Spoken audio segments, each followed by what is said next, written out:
Key point 1. Why do we keep falling for the rat race? Like many other things, we choose our jobs to please others, mainly our parents. But what do we want for ourselves?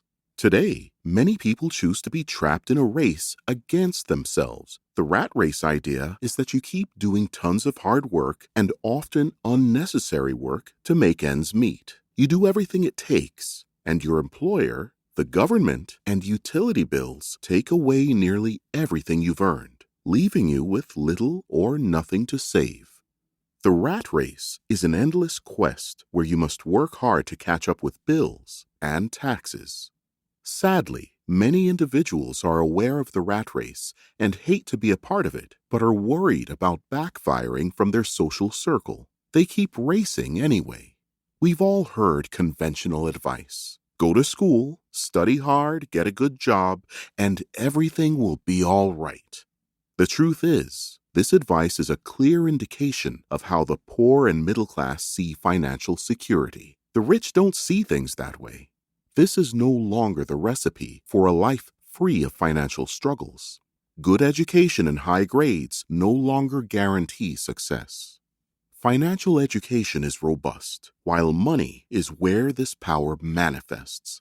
You can go to college, graduate with a summa cum laude, get a white-collar job, and never have financial growth. You need to realize that no matter how hard you work, you will never be the one who benefits from your endeavors. One day you may have it all and lose it the next day.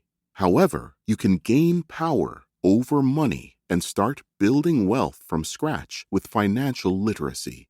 A more significant percentage of people in our society still follow the go-to-school advice. These people may avoid being poor, but they will never grow wealthy. Societal disapproval prevents us from quitting the rat race and building wealth. One of the reasons the rich get richer, the poor get poorer, and the middle class struggles in debt is that the subject of money is taught at home, not in school. Robert Kiyosaki. Did you know? Adjectives broke and poor have different connotations. The first is a temporary state. However, the second is an eternal quality. Key point 2. Fear and greed prompt us to make irrational decisions. Many individuals live in perpetual fear about their financial condition. They are afraid to blunder with paying their bills, getting fired, or not having enough money, which would force them to start over. Let's be honest. Many of us fear not measuring up to other people's expectations, whether family or society. Then, there is greed. Most individuals have a price. Once they get offered a high enough loan, most can't resist the thought of that safe paycheck at the end of the month and all the things they could purchase with it. These two factors trap individuals in the pattern of getting up early, hurrying to work, stressing out daily, and working hard on something they often do not like. Then, after a long month, they finally get the paycheck and bills. Each second, day, month, and year of their lives are run by a never-ending cycle of fear and greed. How does the latter manifest?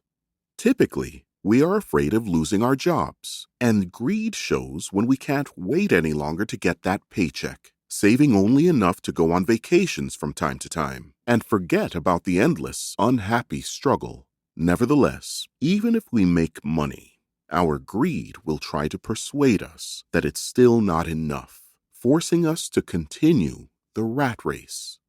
To realize that we are stuck in the rat race, we need to look at our lives from a third-person perspective.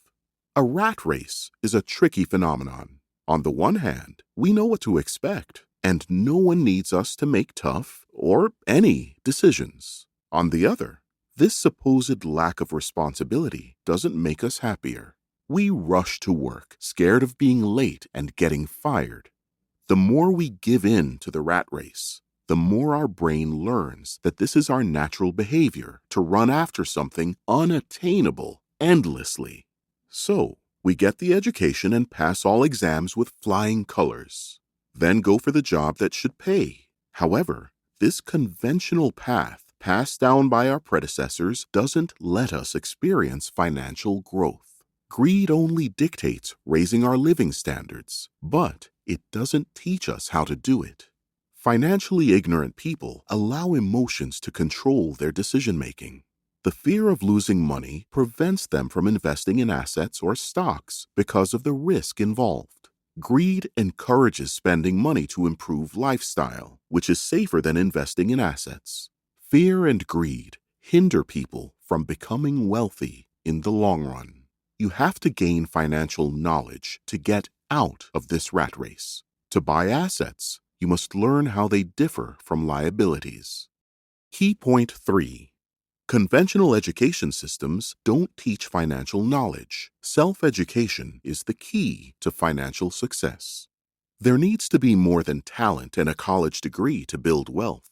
The world is full of poor people with great talents. Financial education, investing, debt, risk, accounting, compound interest, stocks, and many more is the main factor that creates the gap between the poor and the rich. Sadly, our educational system and school curriculum are not set up for financial literacy. The rate at which high schoolers max out their credit cards these days indicates how leaving investing, savings, debts, compound interest, and much more out of school curriculums affects our mindsets. If financial literacy was a school subject, not family wisdom, getting rich would not be an unattainable godsend, but a real pursuit. Lack of financial literacy affects both the young and the old. Both sides of the divide make money decisions. Society has not equipped us with financial literacy, and it is up to you to educate yourself. Whenever you start to work on your financial education is good, but the earlier, the better. Invest in yourself, as this is the most important thing.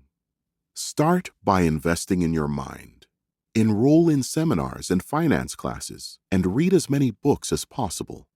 As humans, we often learn best by example, so you must get a mentor. Your mentor could be a person who has already achieved what you want. Then, ask them to guide you. You don't need a lot of free time to become financially literate. Instead, take advantage of your job and gather the essential skills there, which will serve you in your own business when the time comes. For instance, you could overcome timidity by working in the sales department of any product company. You will get the appropriate training with specialized people, and when you start cold calling total strangers, you will forget what being shy is. Key point 4. If you want to build wealth, you must be willing to take risks. You need to start doing things differently to change your financial situation. And knowing how to handle risks is the biggest change you need to make. Financially successful people are risk takers. They don't fear risks, but have a developed and uncanny ability to manage and get the best of them. Taking a risk isn't about keeping your money in the bank. It means investing in stocks and bonds. It is riskier than your usual bank savings, but they generate more income quickly. Investing in stocks and bonds generates more income in a short amount of time. The truth is that the disposition to take risks distinguishes the wealthy. While the rich are predisposed to take risks, the poor and middle class tend to play it safe. They hold on to their jobs with their last breath because they fear what would befall them if they lose their paychecks. When the fear of losing overshadows the excitement of winning, people tend to play safe instead of investing in something huge. They seem to say things like, "I don't want to lose." But in reality, losing is inevitable. As you progress to victory, losing is inevitable. You cannot win without losing sometimes. It is a natural way of things, which doesn't make you a loser or a failure. It means you've been given a chance to learn from a new situation and grow. To build wealth, you have to be more than willing to take risks. We struggle to make ends meet when we choose to work for someone our whole lives. Key point 5. No one becomes rich overnight. Learn how to fuel your motivation. The path to building wealth is long and trying. It's easy to become demotivated when you hit a hurdle. For instance, the price of the stock you invested in might take a dip. You need to remain committed and motivated during hard times. One way to keep your motivation is to create a list of wants and don't wants for reference. It can contain things like, I want to be free of my debts within 3 years, and I do not want to end up like my parents. This list will keep you motivated in the face of adversity. Spending money on yourself before settling your bills is another way to stay motivated. It may seem counterintuitive, but you will know precisely how much money you need each month to meet your goals. Working hard for a paycheck and spending the most of it out of greed is the wrong kind of motivation. Don't see this as an opportunity to max out your credit card and plunge yourself into debt up to your eyeballs. Paying yourself first will create extra pressure, which drives you to look for creative ways to make more money.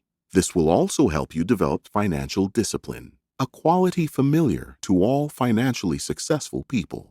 Now, let's discuss what an asset is and how it will help you earn more. An asset makes more money for you. Liability gets you no profits, but costs you money. Your house is not an asset. It costs you high property taxes and a lifelong mortgage without generating income. Remember these tips to maximize wealth. The fundamentally applied knowledge that differentiates the rich from the poor and middle class is that they buy assets. While an asset generates more money for you, a liability is something you pay for. Examples of assets are bonds, mutual funds, businesses, stocks, and anything else generating income that is appreciated over time and can be readily sold. Investing in assets makes your money work for you by passively generating income. Assets generate more money for you. As your assets cover your expenses, you take the money and reinvest it into new assets, thus generating a compound growth effect. Unfortunately, most people categorize liabilities as assets. Many fancy buying a house, thinking it is an asset, while it is one of the most money-consuming liabilities you can get. With houses come high property taxes and a lifelong mortgage, and they don't generate income. Key point 6. Your profession is not as significant in wealth creation as your business.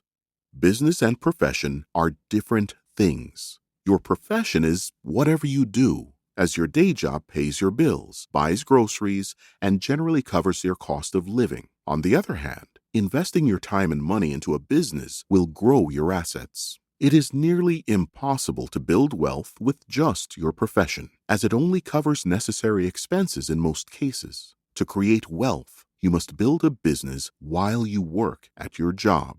You need cash flow, people, and personal time to start your own business. The profession of a chef is cooking. It pays the bills, but will likely not make them rich in the long run. They invest in real estate and invest whatever extra cash they earn each month into acquiring income-producing assets. In the same vein, tire salesmen invest their leftover income into stock trading.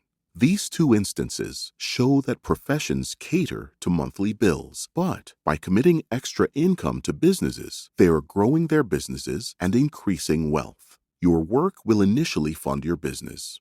Wait to quit your day job until your business shows sustainable growth. At this point, your asset, not your profession, becomes your primary source of income. And that is financial independence. Sound knowledge of taxes is also crucial. The rich deeply understand taxes, and they handle them differently than the poor and middle class. Wealthy people focus all their corporate activities on their assets. This way, they can hire professional accountants and lawyers, which help them reduce taxes and prevent them from lawsuits. An employee pays taxes first and then lives on what's left of their salary until their next paycheck. A corporation spends all its profits and then pays taxes from what is left. You can learn how to cut down your taxes too. To do that, you need to educate yourself on how the tax system works. The more you spend, the less there is left to tax. Thus, you can minimize how much is taken from you. Key point 7. Even with financial literacy, obstacles can keep you from wealth. Learn how to tackle them. When you educate yourself on finances, you can still face roadblocks to success. The 5 main reasons why financially literate people fail are: fear, cynicism, laziness, bad habits, arrogance. Fear. Robert Greene explains that he has never met a wealthy person who hadn't experienced losing money. But almost all poor people he met have never lost a cent. The lesson is clear. Becoming rich is synonymous with learning to take risks and minimizing the fear of them. Winners are inspired by failure, while losers are defeated by it. When faced with failure, winners will only work harder. Losers cannot handle losing, which is why they give up. Handling failures by learning from them is a secret all winners know, but losers don't. Most people struggle financially because they play not to lose instead of playing to win. Robert Kiyosaki. Cynicism. People's doubts and uncertainties keep them poor. Technically, getting out of the rat race is very easy, but doubts keep rat racers paralyzed. Instead of analyzing as winners do, the cynics prefer to criticize. Their critique blinds them from seeing the opportunities. Many never get rich because the fear of losing money outweighs the joy of getting it. Laziness. Counterintuitively, staying busy is the most common form of laziness. Busying ourselves with numerous activities and errands is the way to avoid facing our fears. Deep down, we all anticipate this simple truth. That's why we often get annoyed if someone reminds us of that fact. We don't have the time to cater to our wealth, health, and loved ones. Bad habits. Education is not the only factor that defines success. The latter consists of certain habits. The rich will always work on themselves. They invest in themselves first. Start building habits that bring you closer to your goals. Acquire a positive habit of reading every day. Also, exercise daily to strengthen your physical health. Find the time for the things that matter. Arrogance. Arrogant people often lose money due to their ignorance. They believe that if they don't know something, it's not important. When you start pursuing success, you must make humility a priority. If you are humble enough, you can learn something from each person that crosses your path and every situation you encounter. The phrase, "I can't afford it," turns off your brain, whereas the question, "What do we need to do to afford it?" opens up possibilities, excitement, and dreams. Conclusion. Our education system needs to teach financial literacy, so it's totally up to you to develop yourself. Building wealth will become easier and achievable if you learn to think like the rich and understand how the financial world operates. Never hesitate to invest in developing your mind. Our mind is the most crucial asset. With its help, we can generate great wealth. Many things hold us back in our pursuit of getting rich, and the lack of money is not our worst enemy. Unlike our false visions and misconceptions about how to become wealthy, the biggest one is the idea that we must work ceaselessly for someone else. However, harder work only pays if we learn to work for ourselves. A valuable piece of advice Robert Kiyosaki gives is that we should understand the difference between liabilities and assets. The former requires regular investment, whereas the latter generates money for you.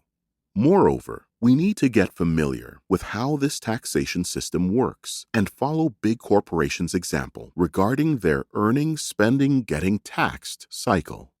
Determined to succeed in getting rich, we need to keep in mind that fear, cynicism, laziness, arrogance, and bad habits will get us nowhere, even if we learn to allocate our money the best way.